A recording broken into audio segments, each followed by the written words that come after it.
मौलाना सरदार अहमद साहब रहमतुल्लाह अलैह के पास ना एक बूढ़ी अम्मा अपना बेटा छोड़ गई। तो हजरत साहब ने कुछ 2, 4, 5 महीने रखा। तो बाद में उसकी अम्मा को बुला के कहा कि भाई तू बेवा है, बेटा तेरा यतीम है, मैं नहीं चाहता कि इसका वक्त ज़ाया हो। ये पढ़ने वाला कोई नहीं, सारे नहीं भाई पढ़ने वाले होते। अब यहाँ वाला माँ बैठे हैं, मैं बेअदब भी ना हो जाऊँ। कुछ पूरे 8 साल लगा के भी आ जाते हैं, सनद भी उनके पास होती है। नाराज ना हो जाना, ये तो सब अच्छे लोग हैं, सनद होती है पर पता कोई नहीं होता। ये आला हजरत ने लिखी है बात, सनद होती है, पूरी डिग्री होती है, उस पर कई लोगों के साइन भी होते। तो बहुत सारे तालिब इल्म ऐसे होते हैं जो मदारस में कहते हैं मैं फाजल फलां हूँ, लेकिन कोई शय पास। तो मौलाना सरदार अहमद साहब मुहद्दिस आज़म पाकिस्तान रहमतुल्लाह अलैह उस बूढ़ी को कहने लगे तेरा बेटा कुंद देना है, पढ़ना पढ़ाना इसने कुछ भी नहीं, तो यतीम बच्चा है, कल को तू कहेगी कि मेरे बेटे ने वक्त ज़ाया किया तो वापस ले जा। बूढ़ी अम्मा रोने लग गई, कहने लगी मैं पढ़ाने तो नहीं लाई थी, मैं तो आपको रब का वली समझती हूँ, मैं तो नौकरी कराने लाई थी।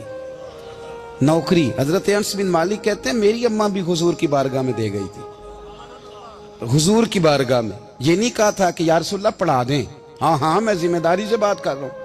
ये नहीं कहा था हुजूर मुजाहिद बना दें, ये थोड़ी कहा था कि या रसूल अल्लाह सल्लल्लाहु तआला अलैहि वसल्लम से मुफस्सिर, मुहद्दिस, मुहक्किक, मुफ्ती बना दें। हजरत अनस की अम्मा कह गई थी सोनिया जब तक ये रहेगा ना आपकी नौकरी करेगा, ये घर के काम काज करेगा, ड्यूटी करेगा, हुजूर ये आपकी नौकरी करेगा। तो मेरे महबूब ने फिर दुआ कर दी, अल्लाह इसे बरकत अता फरमा। तू समझता है खिदमत वाला खाली रह जाता है? जितना जायका खिदमत वाले को मिलता है, जो उसके नसीब में आता है, वो किसी का नसीब कहां भाई। हजरत अनस कहते हैं हुजूर ने दुआ कर दी, बरकत की। मुझे तो खेती बाड़ी आती भी नहीं थी, पर लोगों के बाग में साल में 1 दफा फल लगता था, मेरे बाग में 2 दफा लगता था। हुजूर ने दुआ कर दी अल्लाह इसे औलाद दे। फरमाते हैं मेरे बेटे, मेरे पोते, मेरे नवासे, मेरी बेटियां, फरमाते हैं मैं जिंदा हूं और मेरी 100 औलादे मौजूद हैं।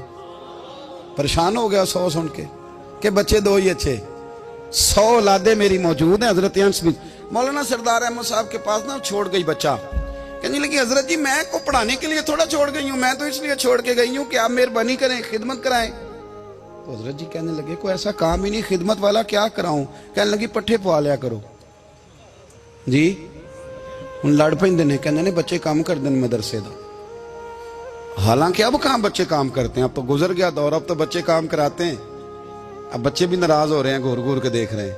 सही कह रहा हूँ आपको, बच्चे काम कराते हैं, बच्चे कहाँ काम करते। कहने लगी ये चारा डाले करेगा आपकी भैंसों को। तो हजरत ने उसको कहा कि बीबी चारा मेरी भैंसों को डालने के लिए मैंने बंदा रखा हुआ है, तो तू जा ले जा। कहने लगी हाथ बांध के हुजूर मेहरबानी करें, रख ले, चारा डालेगा। और पुत्र तवज्जो से चारा डालना हजरत की भैंसों को। रोने लगी, हजरत ने रख लिया, महीने का खर्चा भी देते। शाम को ना वो सारा दिन काम करता, शाम को आके पैरों में भी बैठ जाता, हजरत जी लाएं तेल थोड़ा सा, पैर ना दबा दूं। 8 साल साथ वाले पढ़ते रहे, ये बेचारा नौकरी करता रहा, मेरा रूप भी नहीं ते मेरा रंग भी नहीं, और मैनू यार मनान दा टंग भी नहीं।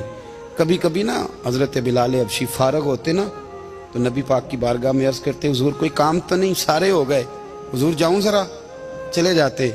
एक दिन सलमान फारसी कहने लगे या रसूलल्लाह ये बिलाल कहाँ जाता है। फरमाया जा देख के तो आ।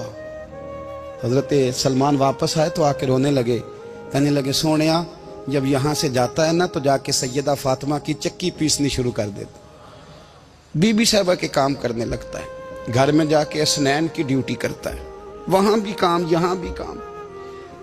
वो चारा डालता रहा, उसने चारा डाला।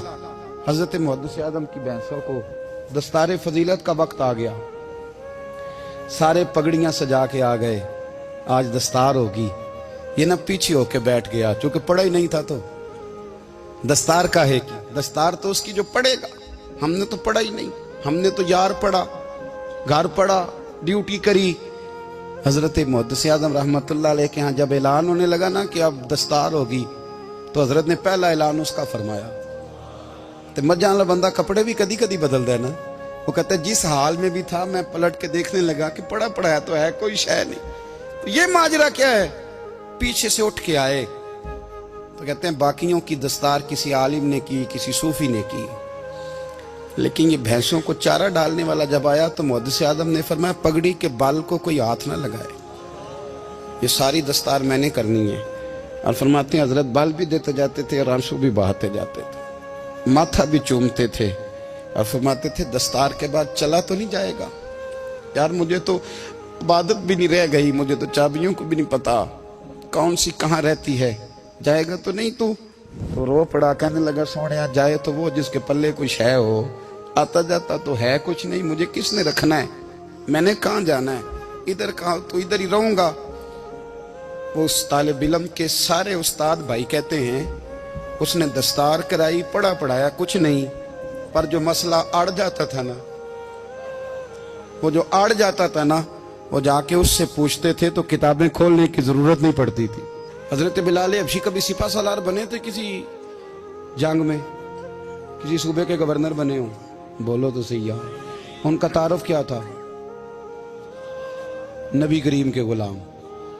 حضور کے نا جو ذاتی معاملات تھے نا, 20 انصاری نوجوان تھے جو ہر وقت نبی پاک کے پاس کھڑے رہتے تھے کہ حضور کو حکم کریں, 20, اور 34 سے لے کر 40 تک غلام ہر وقت حضور کی بارگاہ میں رہتے. حضرت بلال حضور کے ذاتی معاملات کی خدمت کرتے تھے, کوئی ایسی وہ جو تبلیغ کی یا دعوت کی یا جنگ کی یا جہاد کی کوئی ڈیوٹی نہیں وہ کرتے, ذاتی خدمت سرکار کی. حضرت عمر فاروق وہ شخص ہیں کہ جنہوں نے کبھی کسی بندے کو خاطر میں نہیں لائے ہو, لیکن جب حضرت بلال آتے تھے نا تو جناب عمر اٹھ کے کھڑے ہوتے تھے, کرسی چھوڑتے تھے اور پھر ایک نعرہ لگاتے تھے, کہتے تھے یا بلال انت سیدنا, بلال تو ہمارا سردار ہے یار, تو ہمارا. یعنی عشق کا ذوق پورا کرنا انہیں بھی آتا تھا. اس لیے میرا مشورہ ہے, میری رائے ہے, اور جو میرا حکم ماننے والے ہیں ان کے لیے میرا حکم ہے کہ ذوق نہ کبھی بھی خراب کرنا, کبھی بھی نہ ذوق نہ خراب کرنا, اپنا لطف. میں نے کئی دفعہ, میں پہلی دفعہ مدینہ شریف حاضر ہوا تو ایک بابا جی میرے آگے آگے تھے, تو ان کو نا دھکے مار رہا تھا. وہ سامنے کھڑے ہوتے ہیں نا, اللہ خیر فرمائے, اپنی اپنی ڈیوٹیاں نا, ان کی بھی ایک ڈیوٹی ہے نا جی. تو وہ دھکے مار رہا تھا تو بابا اسے کہہ رہا تھا تیری خیر ہوئے پہرے دارا, روزے دی جالی چوم لین دے. انہیں پھر دھکا ماریا تو پھر ان کہا تیری خیر ہوئے پہرے دارا. میں نے, وہ بالکل ان پڑھ بابا جی تھے, پر مجھے انہوں نے بہت بڑی بات سمجھا دی, میں نے ان سے بڑا سیکھا, منبر پہ ذکر کر رہا ہوں. وہ تیسری دفعہ پھر دھکا مارا, تیری خیر ہوئے پہرے دارا, روزے دی جالی. تو بابا جی باہر نکل آئے تو میں بھی پیچھے نکل آیا. تو میں نے کہا بابا جی یہاں کچھ انہوں نے بنگلہ دیشی اور ہندوستانی بھی رکھے ہوئے ہیں, پر یہ تو عربی تھا خالص, انہوں کدوں تہاڈی بھی سمجھ آؤندی سی, تسی پنجابی دا شعر سنائی جا رہے ہو. کہندے پتر مینوں بھی پتہ ہے انہوں نہیں سمجھ آ رہی, پر میں تے اپنا رانجھا پہ راضی کردا سا. مینوں پتہ ہے انہوں کا او یار اسی رانجھا بھی تے راضی کرنا ہے کہ نہیں, کہ ساری زندگی کیلو کال کے جھگڑے میں پڑے رہنا. اے عشق تیرے صدقے جلنے سے چھٹے سستے, جو آگ بجھا دے گی وہ.